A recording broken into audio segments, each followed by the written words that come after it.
Shalom. Renungan kebenaran firman Tuhan hari ini terambil di dalam kitab Imamat pasalnya yang ke-18 ayat 1 sampai dengan ayat yang ke-30.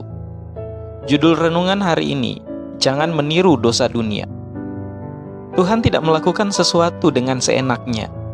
Dia sabar tanpa batas, tetapi dia juga adil dan suci. Kita tidak dapat memisahkan dua aspek kepribadiannya itu. Terlalu sering kita hanya ingin berurusan dengan Tuhan yang panjang sabar.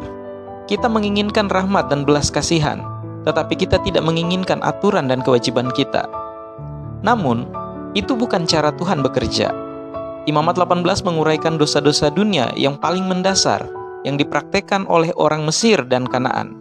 Inses, sodomi, bestialitas, dan pengorbanan anak adalah praktek umum tanpa konotasi negatif dalam budaya tersebut. Sampai batas tertentu, kita melihat kebangkitan dari tindakan-tindakan ini sebagai praktek yang dilakukan dalam masyarakat kita saat ini. Seperti orang Israel, kita diberitahu oleh Tuhan, jangan lakukan seperti yang mereka lakukan. 2 Korintus 6 ayat 14-18 mengatakan, janganlah kamu merupakan pasangan yang tidak seimbang dengan orang-orang yang tak percaya. Sebab persamaan apakah terdapat antara kebenaran dan kedurhakaan? Atau bagaimanakah terang dapat bersatu dengan gelap? Persamaan apakah yang terdapat antara Kristus dan Belial? Apakah bagian bersama orang-orang percaya dengan orang-orang tak percaya? Apakah hubungan bait Allah dengan berhala? Karena kita adalah bait dari Allah yang hidup menurut firman ini. Aku akan diam bersama-sama dengan mereka dan hidup di tengah-tengah mereka. Dan aku akan menjadi Allah mereka dan mereka akan menjadi umatku. Sebab itu, keluarlah kamu dari antara mereka dan pisahkanlah dirimu dari mereka, firman Tuhan. Dan janganlah menjamah apa yang najis, maka aku akan menerima kamu. Dan aku akan menjadi bapamu, dan kamu akan menjadi anak-anakku laki-laki dan anak-anakku perempuan. Demikian firman Tuhan yang Maha Kuasa. Tidak peduli apa yang dianut dunia, kita harus tetap setia pada perintah Tuhan. Ini akan memastikan bahwa kita tetap bebas dari belitan dosa, serta bahwa kita berdiri terpisah dari dunia yang menyangkal Tuhan. Orang Mesir dan Kanaan mempraktikkan dosa-dosa yang dilarang Tuhan dalam bacaan kita hari ini secara teratur. Namun Tuhan memberi mereka cukup waktu untuk bertobat dari dosa-dosa mereka dan kembali kepadanya. Ingat, Kejadian 15 ayat 16 mencatat bahwa Tuhan memberitahu Abraham bahwa keturunannya suatu hari nanti akan menempati tanah itu.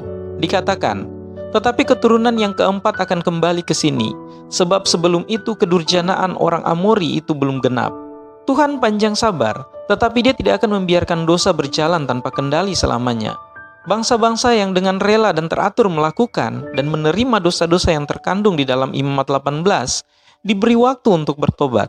Tetapi pada akhirnya dihancurkan karena mereka menolak untuk mengutuk praktik-praktik jahat itu. Biarlah bacaan kita hari ini menjadi peringatan bagi kita.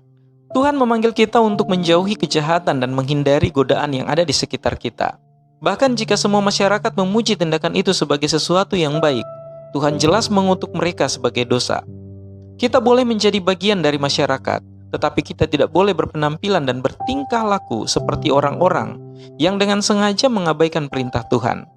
Kita harus terpisah dalam cara berpikir dan tindakan kita. Penghakiman akan datang kepada semua orang yang menyangkal kedaulatan Tuhan dengan mengikuti keinginan mereka sendiri atas perintah-perintahnya. Ketika saat itu tiba, kita perlu memastikan bahwa kita tidak terlihat seperti orang lain. Keluarlah dari mereka yang menyembah dosa dan jadilah berbeda. Hiduplah kudus karena kita telah membuat komitmen untuk hidup di bawah pimpinan Tuhan. Kiranya Tuhan Yesus memberkati kita semua.